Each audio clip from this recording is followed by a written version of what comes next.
આજરોજ ગુજરાત સ્થાપના દિવસ નિમિત્તે વડોદરા શહેર જિલ્લા કોંગ્રેસ સમિતિ દ્વારા પુષ્પાંજલિ અર્પણ કરવાનો કાર્યક્રમ ન્યાય મંદિર ફુવારા પાસે રાખવામાં આવ્યો હતો।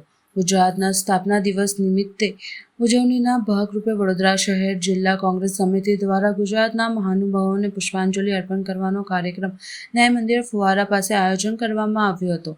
મહાત્મા ગાંધી અને સરદાર વલ્લભભાઈ પટેલની છબીને પુષ્પાંજલિ અર્પણ કરવામાં આવી હતી। વડોદરા જિલ્લા કોંગ્રેસ સમિતિના પ્રમુખ ઋત્વિક જોશી દ્વારા અને તમામ કાર્યકર્તાઓની અને આગેવાનો દ્વારા પણ આ કાર્યક્રમમાં જોડાયા હતા। આ કાર્યક્રમને લઈ પોલીસ બંદોબસ્ત પણ ગોઠવવામાં આવ્યો હતો। પુષ્પાંજલિ અર્પણ કર્યા બાદ કોંગ્રેસ સમિતિના કાર્યકર્તાઓની અટકાયત પોલીસ દ્વારા કરવામાં આવી હતી। જય જય ગરવી ગુજરાત। આજે 1 મે ગુજરાત રાજ્યનો સ્થાપના દિવસ। 1960માં આ ગુજરાત રાજ્યની સ્થાપના થઈ। આમ તો આપણે મહાત્મા ગાંધીનું ગુજરાત અને સરદાર વલ્લભભાઈ પટેલનું ગુજરાત કહીએ છીએ, કારણ કે આપણા ગાંધીજી અને સરદાર વલ્લભભાઈ પટેલ આપણા ગુજરાતના પનોતા પુત્ર। પરંતુ જે મહાગુજરાતના ચળવળના જે લડવૈયાઓ હતા, ઇન્દુલાલ યાજ્ઞિક હોય, પ્રબોધ રાવળજી હોય, શરદ મહેતા સાહેબ જે વડોદરાનું ગૌરવ કહેવાય, હરિહર ખંભોળજા હોય, આવા ઘણા બધા મહાનુભાવો જેમને મહાગુજરાતની ચળવળના લડવૈયા કહેવાય છે। અને એ આપણે કહીએ કે એ સમયે એવું કહેતા હતું કે જ્યાં જ્યાં વસે ગુજરાતી ત્યાં ત્યાં સદાકાળ ગુજરાત જે આપણા ગુજરાત માટે કહેવાય છે।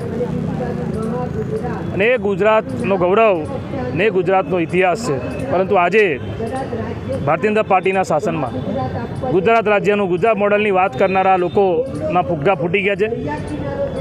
આમાં વડોદરા શહેરની વાત કરીએ તો મહારાજા સયાજીરાવ ગાયકવાડના વડોદરાની શું દુર્દશા કરી છે આ ભાજપના ભ્રષ્ટ શાસને આપણે જાણીએ છીએ।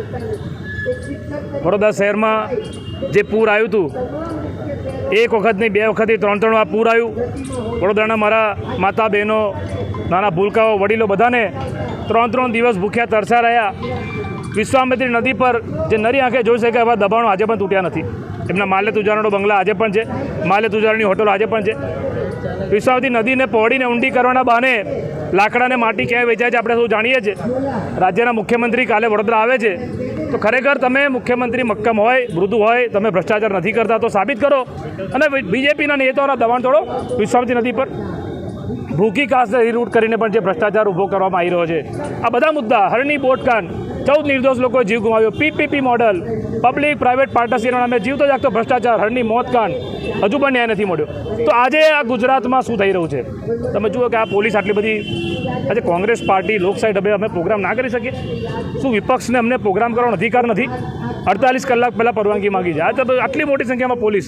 ભાઈ વડોદરામાં જ્યાં ગુનાઓ વધે છે, ગુનેગારો ખુલ્લેઆમ ફરે ત્યાં જાઓ, ત્યાં બહાદુરી બતાવો। જ્યાં ખુલ્લેઆમ દારૂ વેચાય છે, જ્યાં ખુલ્લેઆમ પેલા રક્ષી ચોરેસાય, જ્યાં નીકળી પડે છે ડ્રગ્સ લઈને બેફામ અને માતાઓ બહેનોને ઉડાવી દે છે, આજે પણ વડોદરામાં એક્સિડન્ટ થાય છે।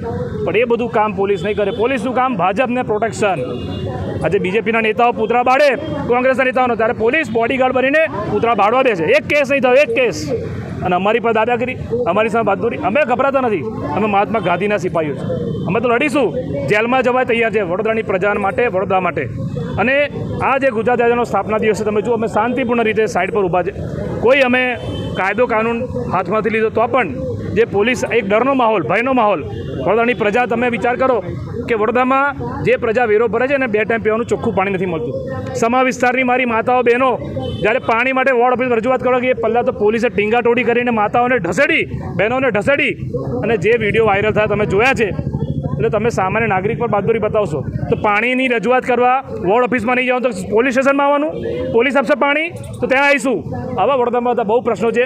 અને આ વડોદરા પણ ગુજરાત રાજ્યનો ભાગ છે, ત્યારે ગુજરાત રાજ્યના સ્થાપનાની તો શહેરીજનોને શુભેચ્છા પાઠવીએ છીએ, પણ આપણે બધા પણ જાગૃત થવાની જરૂર છે કે એ મહાત્મા ગાંધી, એ સરદાર વલ્લભભાઈ પટેલ, એ ઇન્દુલાલ યાજ્ઞિક અને એ ગુજરાત આપણે પાછું લાવવું છે। એ ગુજરાતની અસ્મિતા અને ગરિમા પાછી લાવી છે।